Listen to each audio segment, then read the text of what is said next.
Remue ménage. Remue ménage.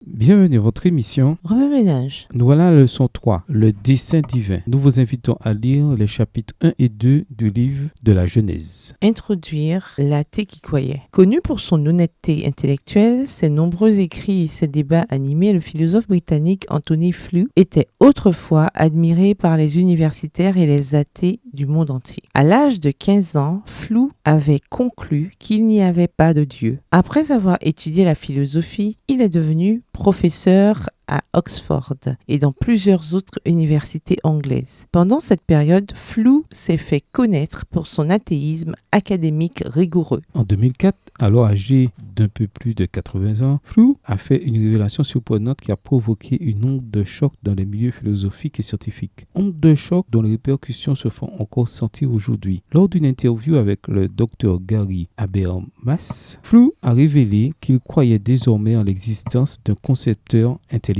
À la suite de cette révélation, Flew a été qualifié de savant vieillissant et sur le déclin, ayant perdu presque toute sa vivacité d'esprit et souffrant de graves troubles de la mémoire. Tiré de Roy Vargas and the Exploration of Anthony Flew. Roy Vargas et l'exploration d'Anthony Flew, paru sur Internet dans Science Blogs le 4 novembre 2007. Article écrit par P.Z. Meyers. On l'a accusé de délirer et de rejeter la science. Un critique a même écrit « Flew a malheureusement perdu la tête », toujours dans le même article cité tout à l'heure. Malgré les réactions négatives, le philosophe a défendu ses nouvelles convictions avec ténacité. Il a déclaré « J'ai été dénoncé par mes anciens collègues pour stupidité, trahison, sénilité et tout ce que vous pouvez imaginer. Et aucun d'entre eux n'a lu un seul mot de ce que j'ai écrit. » Tiré de There is a God, How the World's Most Notorious Atheist Changed His Mind. Il y a un Dieu, comment l'athée le plus célèbre du monde a changé d'avis. Écrit par Anthony Flew et Roy Abraham Vargas à la page 2.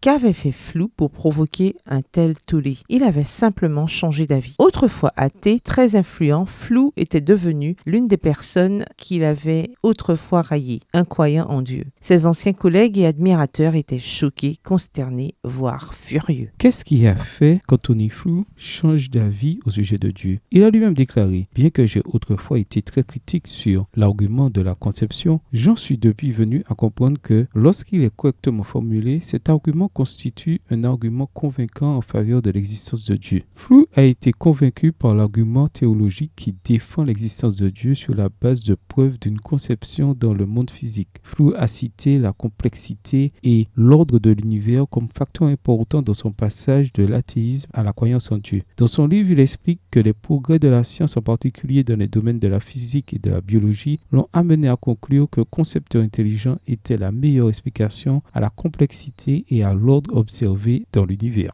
Une discussion sur la conception intelligente va au-delà des faits. Nous explorons en fait l'essence même du cœur de Dieu. Sa création est le reflet de son caractère, où l'ordre, la beauté, la complexité et l'amour sont intimement liés dans la structure de l'univers. Nous voyons des preuves d'une conception intelligente dans la nature, mais le récit de la création complète le récit en révélant l'intention délibérée qui se cache derrière. La Genèse présente Dieu comme le créateur derrière toute matière, tout espace et tout temps. La Bible ne tente nulle part de prouver l'existence de Dieu. Elle la suppose simplement comme un fait acquis. Extrait du livre Systematic Theology, Théologie systématique de Louis Beckhoff, 1938. D'un point de vue philosophique, s'il n'y avait rien dans l'univers à un moment donné, il n'y aurait toujours rien eu dans l'univers. Le fait que l'univers existe indique que quelque chose ou quelqu'un a provoqué son existence. Dans la leçon de cette semaine, nous approfondirons l'argument théologique ou argument de conception comme raison convaincante de croire au Dieu créateur des Écritures et d'acquérir une compréhension plus profonde du cœur de ce divin concepteur. Défi apologétique. Pourquoi tant de gens ne croient-ils tout simplement pas au Dieu des Écritures? Au revoir. Et à demain si Dieu veut. Remue ménage. Remue ménage.